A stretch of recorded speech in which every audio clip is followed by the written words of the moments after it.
On reviendra tout à l'heure sur le chapitre. Mais d'abord, accueillons justement quelqu'un avec qui vous êtes disputé, vraiment. Ah oui vous n'êtes plus très copains, c'est Nicolas Sarkozy, Oh, qui a été... c'est passé. c'est passé. C'est pas bien. En tout cas, il a été reconnu coupable du S'attaquer financement. C'est vrai, vous entendez bien de nouveau? Non, on n'est pas amis. D'accord. Mais on n'est pas Financement illégal de sa campagne présidentielle de 2012. Oui. Vous avez suivi ça. La peine sera aménagée en détention à domicile sous surveillance électronique. C'est pourquoi il ne pourra pas être avec nous ce soir sur le plateau. Mais on va le retrouver en distanciel, comme on dit maintenant. On va le retrouver, il est dans son salon. Je pense qu'on va établir la communication avec... voilà.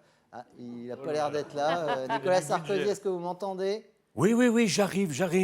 Oui, j'arrive. Ah il est là, je vous laisse la place.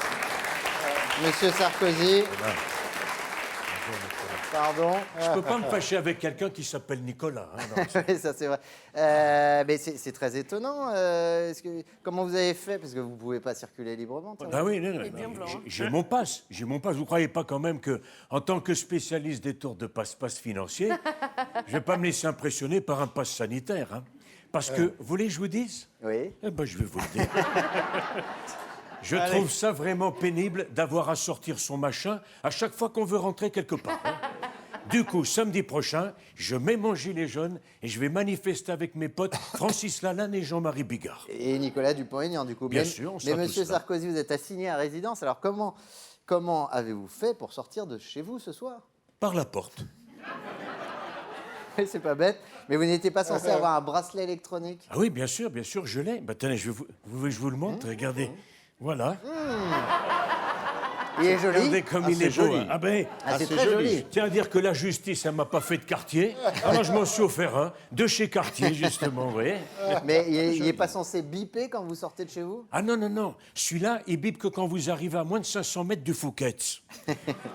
Et puis, vous savez, hein, rester bloqué chez moi à faire des mots fléchés, c'est pas mon truc. Hein. Sans compter que pour un homme enfermé, c'est psychologiquement néfaste de faire des grilles.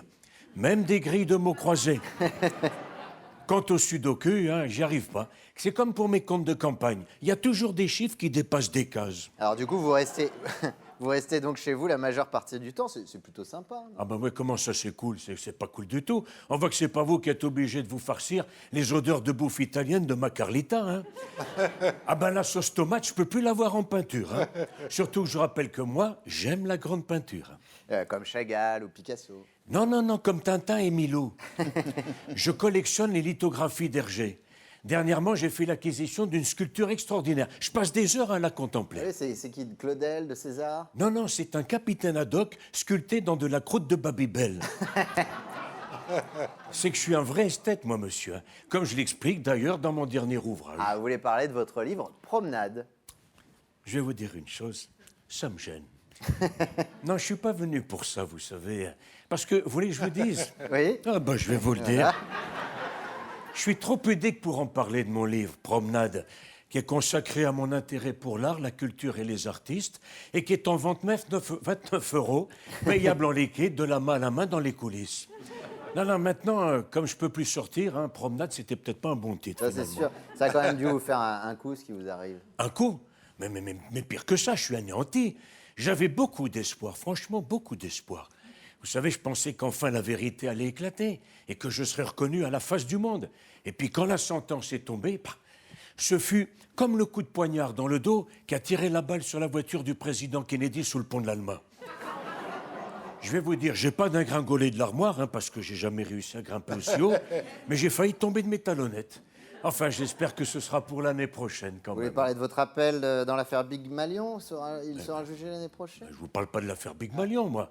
Ce qui m'a filé un coup, c'est que cette année, j'ai encore loupé le prix Nobel de littérature.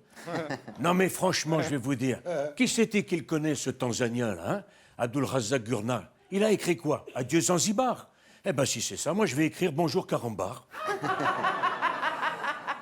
Un recueil de blagues du même nom. Vous allez voir que l'autre, ça va lui couper les pattes, hein. Les pattes, oui, mais de Tanzanie. Vous voyez? Non, mais je tiens déjà la première. Ah, mais bien sûr. Non, mais tiens, du coup, je rentre, ça va m'occuper un moment d'écrire des blagues Carambar. Tiens, une autre. Oui. Pourquoi la corbeille ne va pas à la piscine? Parce que la corbeille a pas pied. J'en ai une autre. Oh, non. J'aurais dû commencer par Elle là. est bonne, elle est bonne, elle est Eh bonne. On s'embête à écrire des trucs, y a pas besoin. Voilà. Ouais. Comment il faut faire pour pas péter avec des lentilles? Oui. Il faut mettre des lunettes. Voilà. Pourquoi le football c'est rigolo? Parce que Thierry Henry. Voilà. C'est excellent. Et la dernière, après je vais l'écrire dans le bouquin. Je veux dire le prochain Nobel, Monsieur Deverdière, Ouais. eh ben c'est moi. Merci mes amis, à bientôt Nicolas. Nicolas Sarkozy. Michel Guidoni.